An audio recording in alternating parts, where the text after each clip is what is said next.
Welcome back. కొండ సురేఖను మంత్రి పదవి నుంచి తప్పించడంతో పాటుగా పార్టీ నుంచి కూడా తొలగించాలని కాంగ్రెస్ ఎమ్మెల్యేలు ఎమ్మెల్సీలు డిమాండ్ చేశారు. సెల్పీ కార్యాలయంలో సమావేశమైన కాంగ్రెస్ ఎమ్మెల్యేలు ఎమ్మెల్సీలు కొండ సుస్మిత చేసిన వ్యాఖ్యలపైన తీవ్ర అభ్యంతరం వ్యక్తం చేశారు. సుస్మిత వ్యాఖ్యలను కొండ సురేఖ ఎందుకు ఖండించలేదని ప్రశ్నించారు. సీఎం నిర్ణయాన్ని తప్పుపట్టే వారికి పార్టీలో కొనసాగించేందుకు అవకాశం ఉండకూడదని స్పష్టం చేశారు. కొండ కుటుంబంపైన ఏఐసీసీ కఠిన చర్యలు తీసుకోవాలని కోరారు.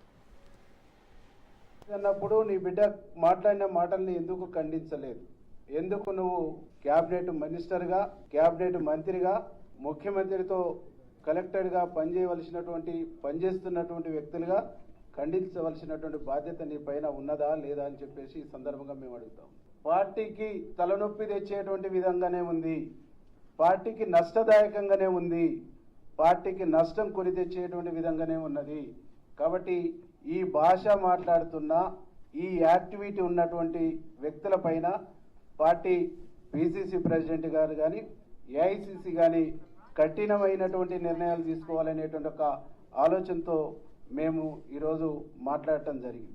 పార్టీకి ప్రభుత్వానికి నెత్తినొప్పిగా తయారైనటువంటి వ్యక్తుల్ని ప్రభుత్వం నుంచి, ప్రభుత్వ బాధ్యతల నుంచి తప్పించాలని కూడా మేము గౌరవ ముఖ్యమంత్రిని డిమాండ్ చేస్తా ఉన్నాం.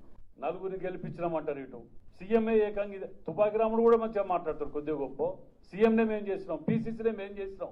ఏంటి నువ్వు చేసింది? 12 నియోజకవర్గాలలో వరంగల్ జిల్లాలో 11 మెజార్టీ వచ్చింది పార్లమెంట్లో. నీ ఒక్క దగ్గర 9,000 ఎందుకు మైనస్ వచ్చింది? మాకేం తెలియదు, మాకు సంబంధం లేదు అంటారు. పద్ధత వెనుక బ్యానర్ ఉంటుంది, నీ కేక్ కట్ చేస్తుంటారు. నువ్వు జిల్లాలో ఒక్క ఎమ్మెల్యేతో మంచుకున్నావా? నువ్వు పద్ధతి లేకుండా, పాడు లేకుండా, బ్లాక్ మెయిలింగ్ పాలిటిక్స్. ఏ పార్టీకి పోతే నువ్వు ఎల్లదిట్టే మొట్టమొదటి టీడీపీ, తర్వాత కాంగ్రెస్, తర్వాత వైఎస్ఆర్సీపీ, తర్వాత బీఆర్ఎస్, మళ్ళా కాంగ్రెస్. ఎక్కడ ఒక్కతోటి మంచుకున్నావా నువ్వు? పోతూ పోతూ బీఫామ్లు కూడా ఎత్తుకపోతుంది. ఆ రోజు కాంగ్రెస్ వీడిపోయేటప్పుడు కష్టకాలంలో, కాంగ్రెస్ పార్టీ కష్టకాలంలో వదిలిపెట్టిపోయింది, బీఫామ్లు ఎత్తుకపోయింది. నోటికి ఏది వస్తుంది మాట్లాడుకుంటూ వదిలిపెడుతుంటే మాలాంటి కష్టపడి 54 కేసులు పొద్దుగా లేస్తే సంసారం సగం కోట్ల చేస్తారా మేము. అయినా మీకు మంత్రి పదవులు ఇచ్చి ఇచ్చేస్తే మీరు ఇచ్చే గౌరవం ఇదా? సంబంధం లేదని ఒక మాట అంటే అయిపోతుందా? గ్రామాల కార్యకర్తలు, ప్రజలు అసహించుకుంటున్నారు మీ యొక్క స్థాయిని చూసి. సొంత పార్టీలో ఉండి మనం కూర్చుంటే ఈ నీడనిచ్చే చెట్టు నరుకుంటే దుర్మార్గమైన సంస్కృతి, అది మంచి విధానంగా సురేఖ గారు నా కూతురుతో మాట్లాడమ్మా. మరి ఎందుకు ఖండించలేదు? మీరు క్యాబినెట్ లో ఉంటారు, మీరు పక్కకు లేరు. క్యాబినెట్ లో జరిగేటువంటి ప్రతి నిర్ణయాల్లో మీరు కూడా ఒక బాధ్యులు. అటువంటి ప్రభుత్వ నిర్ణయాల మీద మాట్లాడినప్పుడు మీ కూతురు, మీ కుటుంబంలో మీరు క్యాబినెట్ పదవులు ఉంటుంది. ఇందులో ఎవరు అర్హత లేనోళ్ళు, అందరికీ అవకాశం ఉండి అందరూ అర్హత కలిగిన. అయినా ప్రభుత్వం, పార్టీ నిర్ణయించి మిమ్మల్ని క్యాబినెట్ లో తీసుకున్నారు. కొంతమంది తీసుకున్నటువంటి వాళ్ళకి మిగతా మరి ప్రభుత్వాన్ని కాపాడవలసిన బాధ్యత ఇది. రేవంత్ రెడ్డి ఒకరు బలహీన పడితే మనం అందరం బలపడం. రేవంత్ రెడ్డి గారు బలహీన పడితే పార్టీ మొత్తం బలహీన పడుతుంది. ఆ బలహీన పడాలనే కుట్ర అవతల ప్రతిపక్షాలు బీజేపీ, టీఆర్ఎస్ తోటి సాధ్యం కావట్లేదు. అందుకనే వితిన్ పార్టీలో కొంతమంది ఇవాళ మీ ద్వారా బలహీనపరచాలనే కుట్రను మేము కఠినంగా ఖండిస్తా ఉన్నాం. పార్టీ నమ్ముకున్న కార్యకర్తలకు మనం న్యాయం చేయాలి. ఏదనుంటే సిఎల్పి సమావేశం కానీ మన పిసిసి అధ్యక్షుని ఆధ్వర్యంలో గౌరవ ముఖ్యమంత్రి అందరం కూర్చొని మాట్లాడుకున్న విషయాన్ని బహిర్గతంగా ఆ సుష్మిత మాట్లాడడం చాలా తీవ్రంగా బాధ కలుగుతుంది. అదేవిధంగా ఆమె మాటలు తీవ్రంగా ఖండిస్తున్నాం. తప్పకుండా సురేఖ గారు కూడా స్పందించి ఆమె మాటలను ఖండించి పార్టీకి, ప్రభుత్వానికి ఎక్కడ కూడా ఇబ్బంది లేకుండా మన ప్రభుత్వం చేస్తున్న అభివృద్ధి కార్యక్రమాలు లోతుగా తీసుకెళ్లాల్సిందిగా వారు కూడా విజ్ఞప్తి చేస్తూ, రాజగోపాల్ రెడ్డి వదిలేసో, చిన్నారెడ్డి గారిని వదిలేసో మేము కొండా సురేఖ మీదని మేము పడతాం. ఈ యొక్క రాష్ట్రంలో కాంగ్రెస్ పార్టీని బదనాం చేయడానికి కొంతమంది కుట్ర పడుతున్నారు. సుస్మిత అనే పిల్లకాకి మాట్లాడే మాటలు, ఆ పిల్లకాకిన మాట్లాడే మాటలు ఆమె మాట్లాడే మాటలు కావు నేను అనుకుంటున్నా.